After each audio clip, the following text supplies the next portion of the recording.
За ингээ орхон сумынхаа наадам дэрж наадаж байна. За сэтгэл бол их маш өндөр байна.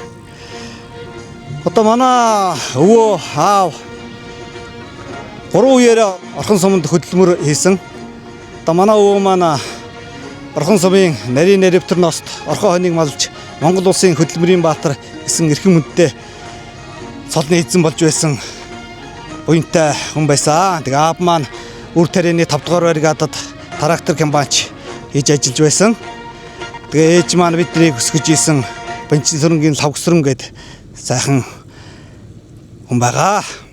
За би тэгээ айлын хүү талаасаа 4 дахь хүү аймгийн алдат уяцалтаа. Тэгээ орхон суманда олон жил наадаж байна. Хүүхэд байгаасаа өвөөгийнхаа хурдан морийг унж уралдаж байсан. Тим дурсамжуудаас эхлээд их олон дурсамжтай. Би тэгээ боддгийн орхон сумын наадам надад олон зүйлийг өгсөн наадам. Анх хуяач болж ирсэн надад айрг амсуулж байсан наадам 2007 онд шүтлэн өрөө ойж эхэлж исэн. Тэгээ орхон сумаас анх айргийн гараагаа эхэлж аймгийн алдарт хуяач цолондоо хурж байгаа. Одоо тэгээд аймгийн алдарт хуяач цолдоо урдан маяа хөлөг мордоос ойгоод уралдуулж байна. Тэгээ асрынхын өмнө дэвэд гарахад сумын зам цолоо хайрлсан ийм сайхан өгөөчтэй унсан газар угаасан ус минь байгаа. Өвөө маань орхон суманд хончноор хөдөлмөр хийгээд Монгол улсын хөдөлмөрийн баатар 81 онд болсон.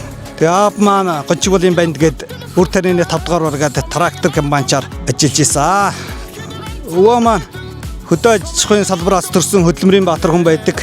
Тэгээд хэдэн ач хүүгээ хөдөө аж ахуйн салбарт сайхан хөдөлмөрт сургасан. Одоо тэгээ том ах маань одоо Монгол улсын аврах тариаланч бандийн чин зориг гээд байгаа. Дараачих ах маань Монгол улсын үндэсний радио телевизийн нэрэмжит Алтан төлөгийн шагналт Алтан унганы эзэн бандийн чин бат гээд аймгийн авраг малчин ах маань байгаа. 3 дахь ах маань улсын авраг малчин Алтан төлөгийн эзэн бандийн чин төгс гээд байгаа. За тэгээ би айлын 4 дахь хүү аймгийн алдарт туяач бандийн чин бол. За тэгээд охин дуу маань Дархан уул аймагт хуваараа хөдөлмөр хэлдэг. Одоо элэг бүтэн олуулаад болж сайхан амьдарч байна. Наадмын дундаас сумын наадам хамгийн сайхан байдаг гэдэг. Тэгээд орхон сумынхаа наадамд ирж наадж ин сайхан байна сэтгэл. Тэгээ орхончуудаа ардын хувьсгалын 105 жилийн баяр наадмын минь төргий. Дэнч хотод дэлгэр сайхан наадаарай гэсэн ерөөл өргөё. Тэгээ сэлэг төмөн минь бүгд сайхан наадаарай. Домгийн шуургэж Монгол наадам эхэллээ. Дорны хөх тэнгэрийг донсолгож хөлөг мөр дэрглээ. Дэлхийг дүүргэж дэвээд хүчит өгчүүд гарлаа. Дээлтэй Монголын хойморт дархан ном ившээлээ.